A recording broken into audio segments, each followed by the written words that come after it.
Hey guys, Drifter here. Welcome to another episode of Advanced Warfare in Depth. In today's episode, we're going to be talking about the SAC3 Pain and Suffering variant. I am a big fan of akimbo weapons, so I was super happy when I got these in my supply drop. I finally get elite akimbo guns.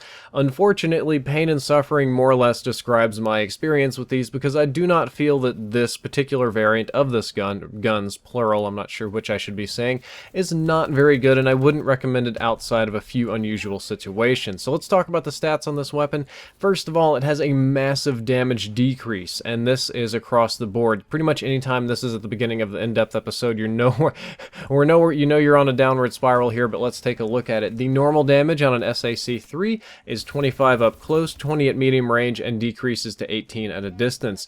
The pain and suffering damage is still 25 up close, thank goodness, but it decreases to 18 at middle ranges and 16 at a distance.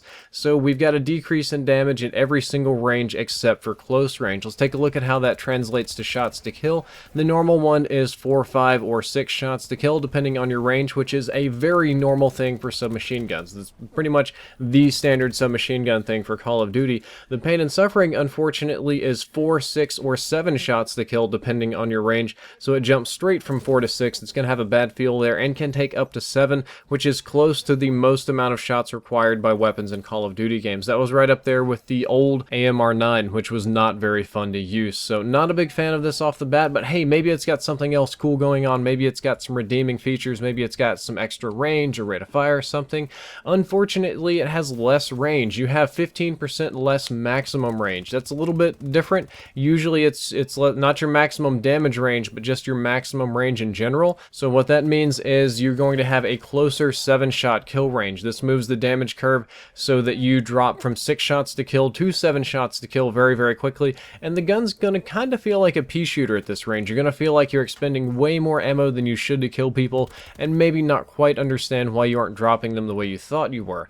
Now that I've discussed all of the frustrating aspects of this weapon, let's talk about its redeeming feature, its unusual property, what makes it elite, and that's the fact that it has 30% less recoil on its hipfire box. And I want to make very clear here that this is not hipfire spread. This is not the same as 30% less hipfire spread. What this means is that the box, the actual, aiming reticle does not kick as much. The SAC3 weapons do have some recoil. Basically, the hipfire box does kick and drift upward. You've probably experienced this on many other guns or these akimbo weapons before. As you shoot, your hipfire just has a tendency to kick upward. This is less upward kick, and I thought I would do a side-by-side comparison to show you exactly what that looks like.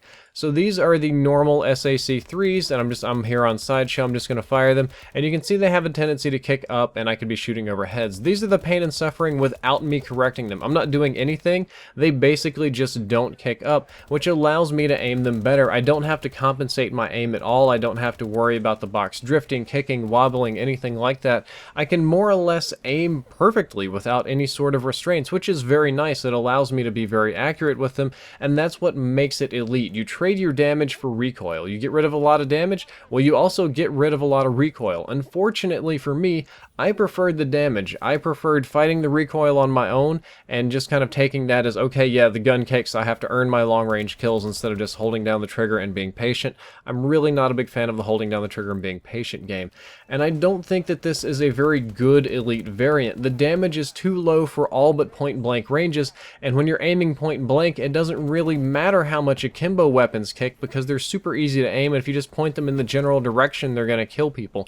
It's not like I was going for long-range kills with the regular SAC3s anyway, and with the damage being as low as it is on these SAC3s, I'm even less likely to go for long-range kills with them because, well, they're just going to soak up bullets. I'm not going to be able to do anything, and even though I could hit more shots, I don't feel that it would be worth it for my time, effort, or ammo, and I generally don't recommend them. Yeah, they do look really cool, though. I'll give them that. Whoever did this designing the gun skin, then they nailed it. They're like full-on machine pistols, great look, not very good performance, but if you are going to use them for funsies or for whatever, it's best with gung-ho, rapid-fire, extended mags, and laser. This is pretty much a standard setup set up for SAC3. You can trade off any one of these that you want to, except Gung Ho, for advanced rifling if you want to.